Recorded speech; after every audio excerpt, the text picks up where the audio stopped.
sponsoring the fire system. So yeah, that's something I want to. It's Hi basically. guys. Welcome to our combo classroom gymnastics. No reading. This is kind of what it's all about, right? You have to be flexible and kind of pull it all together. So I'm Liz. Just for those of you who don't know me, I teach 7th and 8th grade science at Southern Regional. I'm Kate Baker. I teach 9th grade English at Southern Regional High School also. We want to tell you that a lot of what we do everything through Edmodo. Edmodo is the hub of our classroom, but you don't have to use Edmodo to do the things that we're going to show you how to do. If you use Schoology or you use a WordPress website, a lot of this stuff can go through those things as well. We just can't speak to exactly the nuances because we do Edmodo. We do Edmodo a lot. So the classroom, those of you who were with us for classroom gymnastics, we talked about using BYOD with implementing a blended or a flipped classroom in the morning. And what we were going to show you this afternoon was some of the tasks that we use with BYOD with our kids. And we're going to incorporate Kate's no red ink. Which is looking at assessment differently. Like, think of Edmodo as like our container. You know, it's where we put everything. It's where everything's housed. But some of the stuff I'm going to show you as far as assessment goes can be, it's embedded into Edmodo, but you can use it anywhere. You know, Google Forms, or even, you know, just uploading the file of a rubric.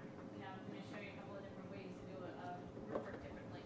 But so all of that stuff can live in Edmodo or live in any website, class blog, Moodle, any of those learning management systems can live there as well. So if you are already an Edmodo user, we're going to give you the join URL for our group. That join URL, when you get into the group,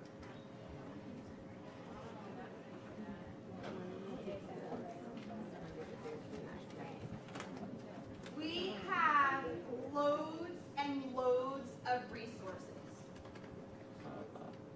in here. We're in it. Yeah. They locked it. We presented this at EdmodoCon, and Edmodo locked down the What's the name of your group? I did Edmodo. Yeah. What's the name of your group? Classroom Gymnastics. Oh, I know that. Yeah, and it says some of you might be in it if you were at Edmodo already. Yeah, that's what we're saying. Classroom Gymnastics. Yes.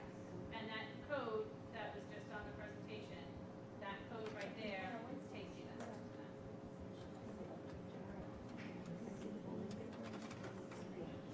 Yes, it is. It takes you there. Yeah. So when you type in that link to, you should get this page, which gives the request to join the group, and Kate will approve them. What's the code? If you're nice to me, to give you $10 a piece. It's who.gl. Oh no, like I'm on Edmodo like group, like do you have your group code or no? No, they locked They the locked it. code You have to down. click Oh, so I have to do that. Yeah, Like, you I'm have not paying attention. Yeah, you have to use the. And if you're already in Edmodo, it'll take you right to that page where you requested. Okay. And then I'll right now. Or after I sign off the Wi-Fi. I know I have one presentation. It's as soon as it times out. Round window. Yeah, it was in that tab. Oh, unlock it. And get a new code. Here we go. I just reset it. There we go. W4B 48N. W4B 48N. That's the group code. There you go.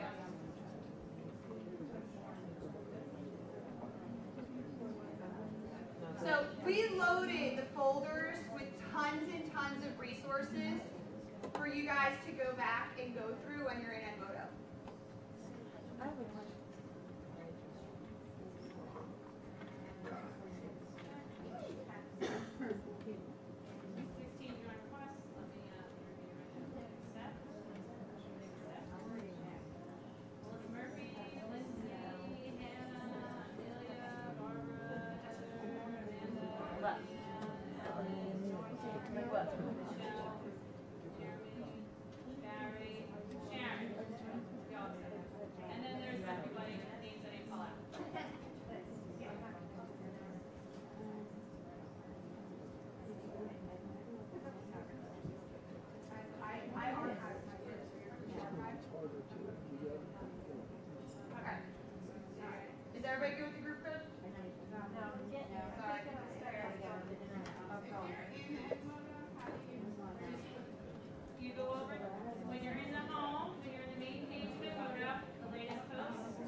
I see that in order to see that, before you used to be able to go into a group and it'll list the folders. Yeah. But now I have to go into the library and I see it and just list all the folders of all the joint groups that I'm in. But none of them say gymnastics. So is the folder No. name something else? Yeah. Yeah, they have different names. Okay, Yeah. can you We, tell me which one belongs to that? Yeah, let me hold on. You should be able to get. Well, you're gonna wanna look at the folders on your own time anyway, rather than right now. So if you wanna save that until later, you'll be able to get it that way.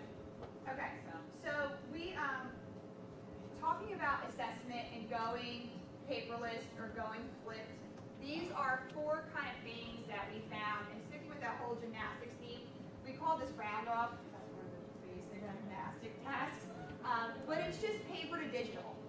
So what we did is, it's taking any web tool that you can, somebody vibrate? No, it's the a speaker. It's a speaker. It's a cell phone near the computer or something. It's setting it up.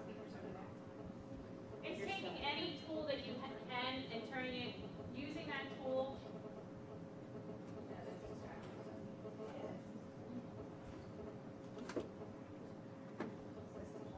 No, I know, it has to do with the speaker.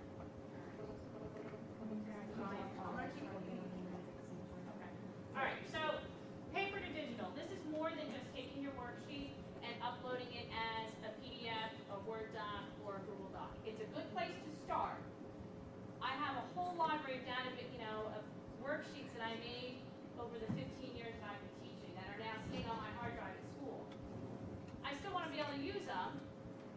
So my first step to be able to use that would be to upload it to some kind of digital format that they can access. Whether it's typing the answers in on it or annotating the PDF, doing some kind of tool that way. That's a good place to start. The next thing though that I've been doing though is now taking the core elements that were on that worksheet and putting it into a new form. Putting it into some kind of digital tool. Okay? So let's say I have a PowerPoint presentation on John Steinbeck. So I want to now, instead of it being me live lecture, okay, or in a worksheet that they would read about John Steinbeck, that author, instead I would create an Ed Canvas that had all links to resources about it. And I would tell the students, okay, now you are going to go to Ed Canvas, you're going to go to this site I created for you, you're going to access these resources and answer these questions. Okay? So we're doing the same skill, we're acquiring knowledge about an author, but they're not doing it from reading a piece of paper. They're using some kind of digital tool to engage with the information. Okay, does that make sense? Okay. This is where I would use tools like Prezi or Blogster to have the kids, instead of doing those posters, to create something more interactive. And I do everything collaboratively now. So I have usually one kid with a device per group at least. And if I can, I'll pull in 5 or 6 netbooks or Chromebooks. And I have one student on the Chromebook and everything else is supported by devices, where they're dividing and conquering information and then putting it all into one collaborative presentation. And then that gets embedded. So I thought I turned the speaker on,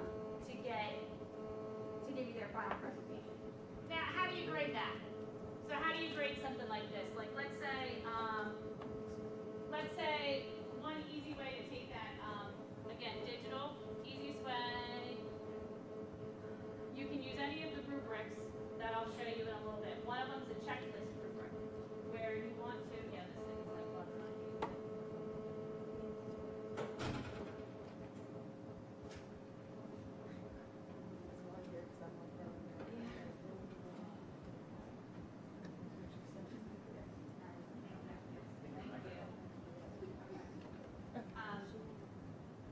You can use various rubrics to grade it.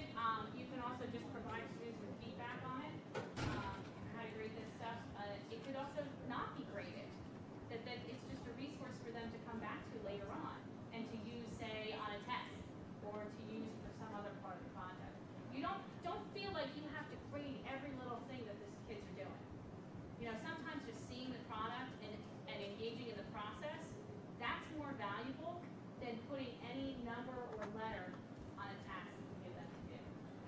going out and finding somebody else's and stealing it, because that's what teachers do best. We steal other people's ideas and make them our own, is really useful. Or finding tools that they used to flip it from that worksheet, or it can be as simple as filling in the worksheet collaboratively and taking a picture of it and uploading that. What if you took those same questions on a worksheet? Let's say you had 20 questions and you got 30 kids in class, or the numbers can be 20 kids in class. What if you took those same questions and instead of printing it out, going to the photocopier, making the copies, and they all lose their papers, what if you put those questions on a collaborative Google Doc? And now you gave all the kids the access to that doc, and they, as a class, went to that doc together and said, okay, you have question 1, you have question 2, you have 3, you have 4, and then they go on and crowdsource that information for you.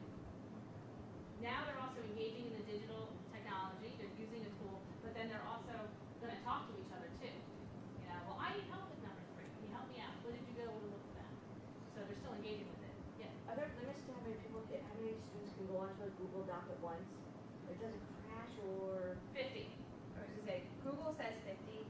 We found even, I mean, you know, we found if you have more than 20, it bogs down.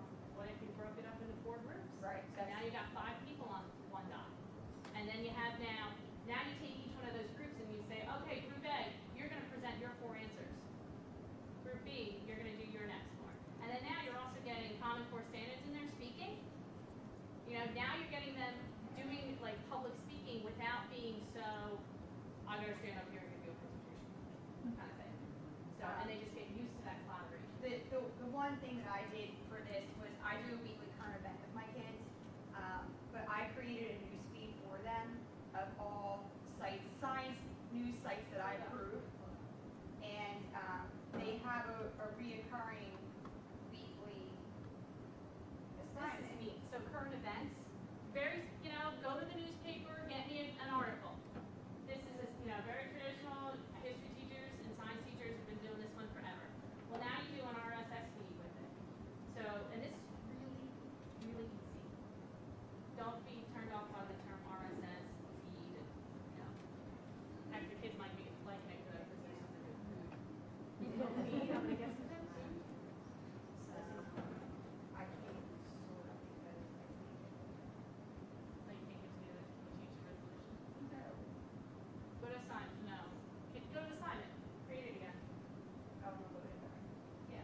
So I created a reoccurring weekly assignment, and the people who've already done this are gonna But kill me. It's fine. Um, Just go and get it out of your notifications. But instead of having that paper, they go through the RSS feed and they pick their own article, and then every time they answer the same 5 questions. This goes back to Common Core and the new science standards that are coming for you science teachers, the new national standards that we're adopting maybe next year, or who knows. But they have to back up their claims of why they think it's good science, why they think it's bad science, based on what we've talked about, scientific method and good science practices about collecting data and research. So it's as easy as taking those stacks and stacks of 5-sentence papers and putting them in one spot. You can do that in Schoology, you can do that in Blogger, you can do that on a WordPress site, you can do it anywhere. It doesn't have to be Edmodo. Yeah, but then now that it's like digital, you're not taking home a bag loaded with items, of papers that you have to grade for them. You can have it accessible on any device that you're using and store it there. That's really nice, not having to bring all that paper home. All right, so, okay. So camera,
And then we went to upload all that audio to Edmodo. And then I was going to share that with all of my classes. And overall, we were going to have this big debate across all 5 of my classes and come up with one of the most influential scientists for the century. Well, Edmodo doesn't take MP3, it only takes MP4. So I kind of learned my lesson the hard way. But you can have them record their discussions, their collaborative discussions together. And all of this stuff is covered in your technology use policy or your acceptable use policy by your district, if you have one. It should be, because none of it's being published because Edmodo is closed, Schoology is closed to anybody else who's in your group. So they can record it and take pictures of it and upload it right there, and they can share it with the rest of the group or just between them. But now you're listening to their thought process, and sometimes they speak it. We know that especially for those 5th, 6th, 7th graders. They can speak it better than they can write it, and you get more understanding.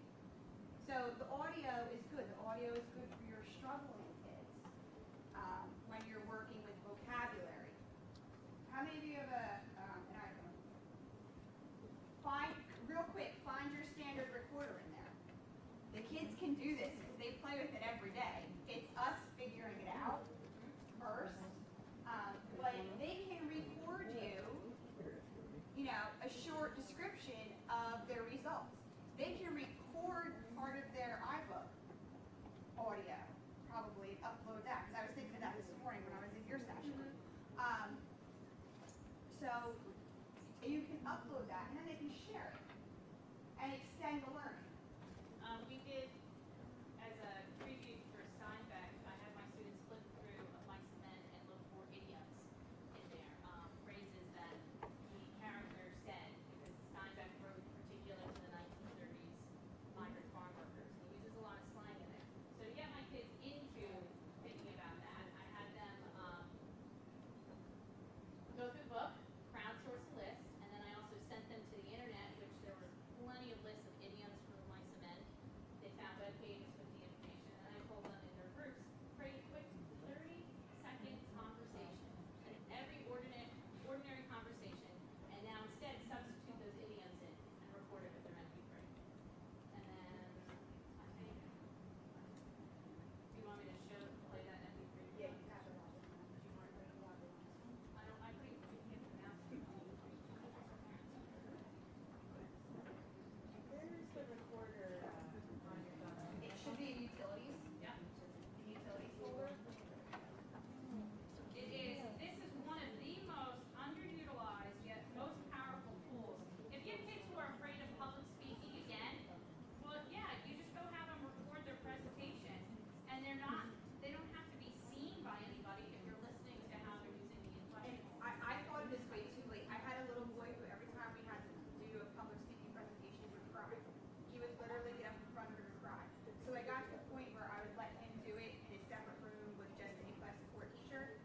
It never occurred to me till after the fact to have him practice it at home and record it at home, and then just give me that audio. And then I could take it to the next step and do, okay, now we'll be with 2 people, and now we'll be with 3 people, until we can, because for those of you that know me, I don't sit still, my kids don't sit still, we're always moving and we're always together, and we're always presenting. I do a real quick, love 80, aha moment, and every day, and that would even panic him. So if I had thought of this before, I may have been able to help him do that a little bit. Oh, speakers off this way.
together in small groups, it helps teach them those skills, those collaboration skills that they're going to need in a career.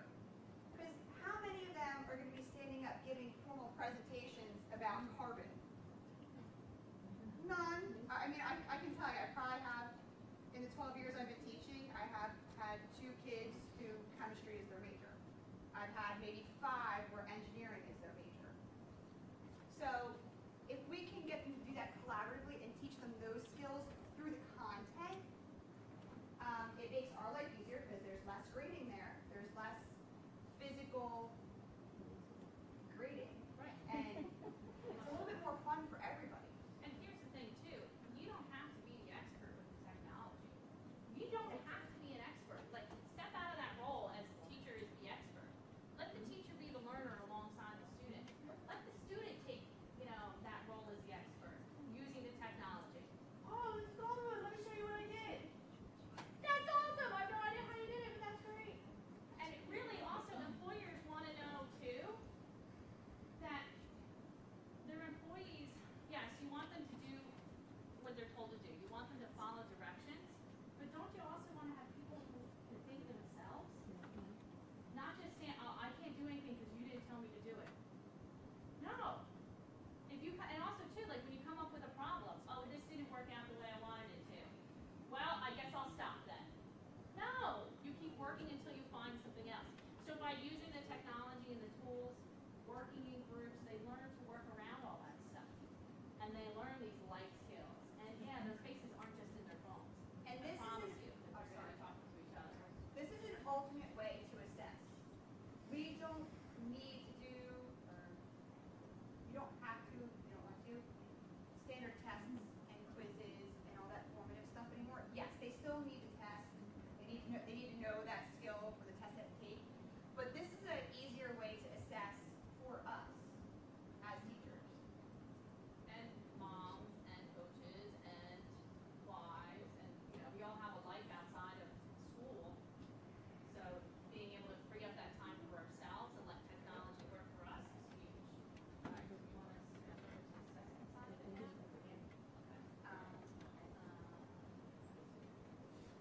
Okay. There. Okay. All right. So I showed this comic in the last when I did my 20-minute promo. These good old red pen. If that's our weapon, that how we're going to bring down the kids. But also too, it comes against us when we're trying to grade like this. The hours that it takes grading, we start off well-intentioned, but then by hour 20, really? Hour 20? Why does it have to, just because I signed up to be a teacher, I gotta take 20 hours to grade something? Really? Not anymore. Not anymore. I will honestly tell you, and I told this to the 20-minute group, I will never, ever, ever, ever grade a multiple choice quiz test by hand, ever again. I refuse to do it. Not when I have technology that will do it for me. And I'm not even going to do the bubble sheets and have to stand at the spectrum machine and have to fill through. Nope, done with that. This is a better way.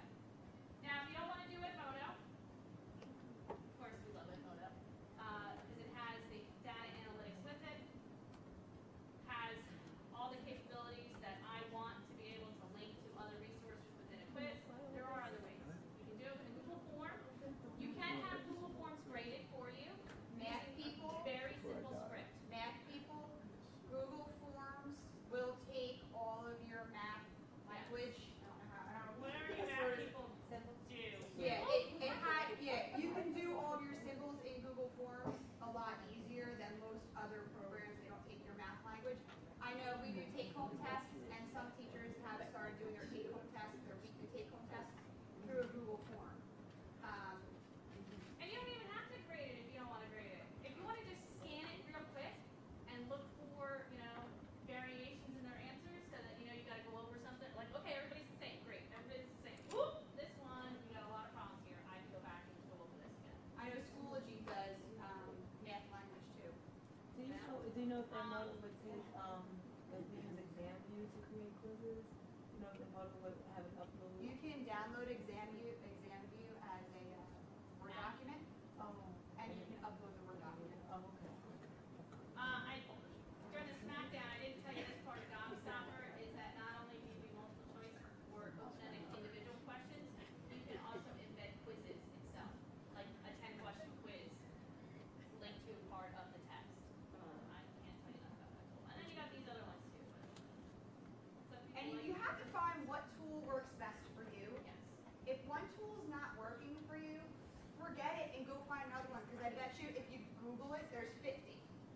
you have to find what works for you and for your kids. Alright, so then here's the other thing too, is you want to think about that separation between feedback and grade. Feedback and grade are two different things. We try to give them feedback with a grade, but it falls short. Because a lot of times for these students, and again, you have to look at where they are developmentally, psychologically, it's all about them. Everything that's happening to them is all about them. So when you write comments on their papers, you mark things wrong, they're not looking at it objectively. As much as you try to sugarcoat it or do nice, phrase it nicely, we always go in with the best intentions. But no matter what, they read it the way that they want to read it. You don't like me. I suck. I'm horrible. So this is why I advocate to get away from the red pen and to be using the digital tools, because now if the quiz maker says you got the wrong answer, that's not me telling you you're wrong. That's that program over there. That's program people, not me. So now it's like, oh, Mrs. Baker, that gobstopper, I got to push her. Okay. Here, let's do it again. Maybe you'll get it right. I'll keep cheering you on. But they personalize everything. And also, again, I brought that up with the delivery method too. We talk about delivering content to them, but then also delivering the feedback to them. Your feedback can be, in some of these learning management systems, you don't have to put 10 out of 10, 5 out of 10. You can put good job as their grade, or needs improvement, okay, keep working. You can put those kinds of things in as a grade instead of 10 out of 10, 5 out of 10. Because you want to associate, have them keep working to better the product. This is, I use an iPad app for this. I didn't have a stylus, so my writing is ridiculously horrible. But this is an iPad app called Markup, one word. And Markup you upload a PDF and then you can mark it up. Now I use it for an essay, you can use it for a diagram, you can use it for anything that the kids are submitting. But what's the problem though with this? What's the problem with doing it this way? You're heading. So, what if you tried this though? And when I look at this, I'm conditioned immediately to this response that, oh, that's gonna be. But what if I did the same essay, Google Doc it, or the same assignment, Google Doc it with comments? Looks prettier, right? A little nicer? Oh, we don't have speakers again. In Google Docs, you can actually do voice comments, so it'll probably take less time for you to speak it. Find them and tell them to turn on the speaker again. No, because this is important. They gotta hear the speaker's word. So, because here's the thing, when you use the voice, you can use your MP3 voice recorder on your phone and send the student that file. Now, you're giving them the same feedback. You gotta work on your introduction. You gotta work on this or that. But then now, what they're hearing now is you're hearing the inflection in your voice. They're hearing the emotion in your voice. So it's not accepted. So it's not just and green light. And oh wait, you did it on the dashboard. How do we do return to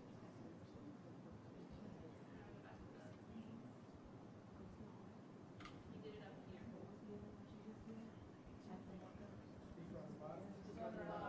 Bottom right. Next page.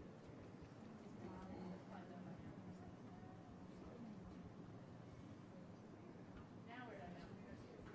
Okay. Oops.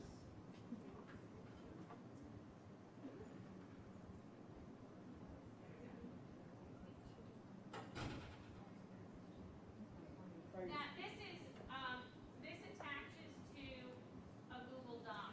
You have to go into the Chrome Web Store and search voice comments. Yeah, thank you. Try to log back on there.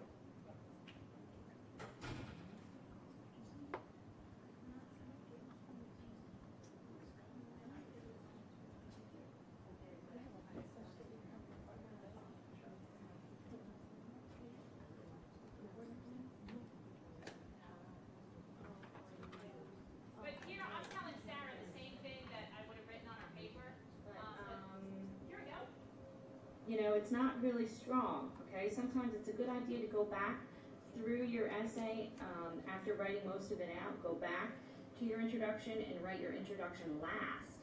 So this way you can see how you want to set it up to get into your essay.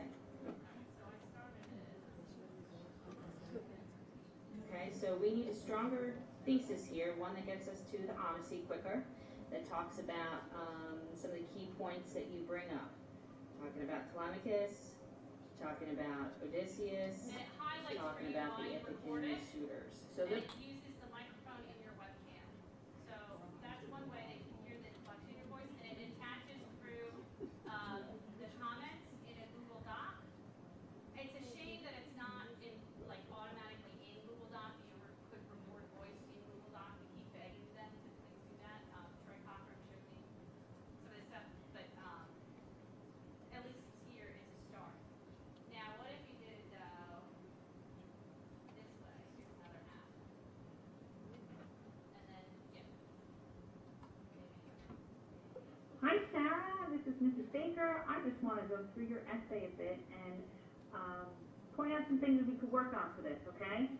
So first off, I really think we got to take a look at how to improve your introductory paragraph. perfect. You have a My lighting's horrible because you see the backdrop, but what she's getting now, like I'm waving the hands, I'm giving her facial expression, I'm smiling at her. So now it's more personal, and this is using MoveNote, which is you can find it in the Chrome Web Store. It's also an app. That's the little icon for it there. And then there's a bunch of iOS, iPad, iPhone apps that can do essentially close to the same thing. So what we kind of want you to get out of this is we gave you the Edmodo URL, the join code, if you're an Edmodo user. If not, and you want to become an Edmodo user, we'd love to help you with that too. We want you to play around with it, and if you need a place for feedback for yourself, a place to practice, you're more than welcome to use the Classroom Gymnastics group. Upload it, try it yourself, make a video, take a photo, do the voice recording. And it can be something as silly as like, hello everybody in the Classroom Gymnastics group, my name is Liz, and I just want to say hi. To practice to upload it, because in order to better help your kids, of course we need to know how to do it first. They could probably show you how to do it better than we can sometimes. But use the group, use the resources. Do you have the group for your presentation? Yeah, I do. Can I shut it first though before I take questions? Because that's a big piece of that. You want to finish that? Yeah. All right. So one thing that I do also to save myself time is I do peer editing, peer evaluation. I have my students grade each other, and I have a framework for it that works. And because we know that whoever's doing the most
Source Four video A. file is an audio file.